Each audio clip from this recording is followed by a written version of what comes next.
night, Henry and Gordon were alone with James. Although Sir Topham Hatt was beginning to think well of him, whenever a chance came, the other engines would talk of nothing but bootlaces. Remember when they had to use a bootlace to get you out of trouble, James? They would tease. James tried to get back by talking about Henry, who got shot up in a tunnel, and Gordon, who got stuck on a hill. But they wouldn't listen. You talk too much, little James, said Gordon. A fine, strong engine like me has something to talk about. I'm the only engine who can pull the express.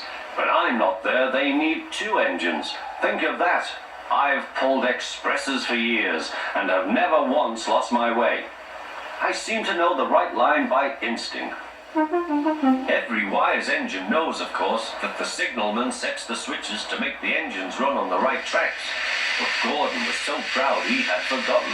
Wake up, James, said Gordon next morning. It's nearly time for the express. What are you doing? Odd jobs? Oh, well, we all have to begin somewhere, don't we? Run along now and get my coaches. Don't be late. James went to get Gordon's coaches. They were all shining with lovely new paint. He was careful not to bump them, and they followed him smoothly into the station, singing happily, "We're going away, we're going away." I wish I was going with you, said James. I should love to pull the express and go flying along the line. Gordon, with much noise and blowing of steam, got ready to back onto the train.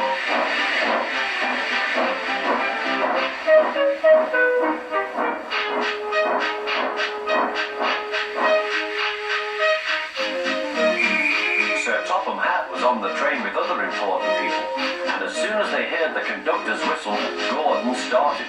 Look at me now, he puffed, and the coaches glided after him. Poop, poop, poop, poop, poop. Goodbye, little James, see you tomorrow. James watched the train disappear and then went back to work. He pushed some freight cars into their proper sidings and went to fetch the coaches for another train. James had just brought the coaches to the platform when he heard a mournful noise. There was Gordon trying to sneak into the station without being noticed. Hello, Gordon. Is it tomorrow? Asked James.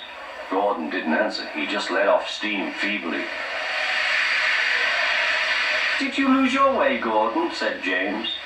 No, it was lost for me. I was switched off the main line onto the loop. I had to go all round and back again. Perhaps it was instinct, said James. Meanwhile, all the passengers hurried to the ticket window. We want our money back, they shouted. But Sir Topham Hatt climbed onto a cart and blew the conductor's whistle so loudly that they all stopped to look at him. Then he promised them a new train at once. Gordon can't do it, he said. Will you pull it for us, James? Yes, sir, I'll try.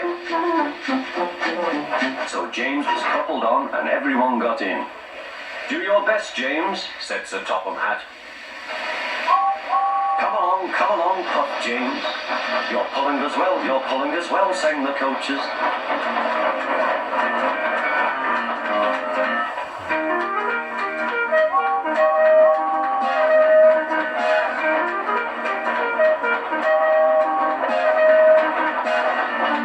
Bridges and stations flashed by, the passengers cheered, and they soon reached the station. Everyone said thank you to James, and Sir Topham Hatt was very impressed. Well done, he said. Would you like to pull the express sometimes? Yes, please, answered James. Next day, when James came by, Gordon was pushing freight cars. I like some quiet work for a change, he said. I'm teaching these cars manners. You did well with those coaches, I hear. Good, we'll show them. And he gave his cars a bump. James and Gordon are now good friends. James sometimes takes the express to give Gordon a rest. Gordon never talks about bootlaces, and they are both quite agreed on the subject of freight cars.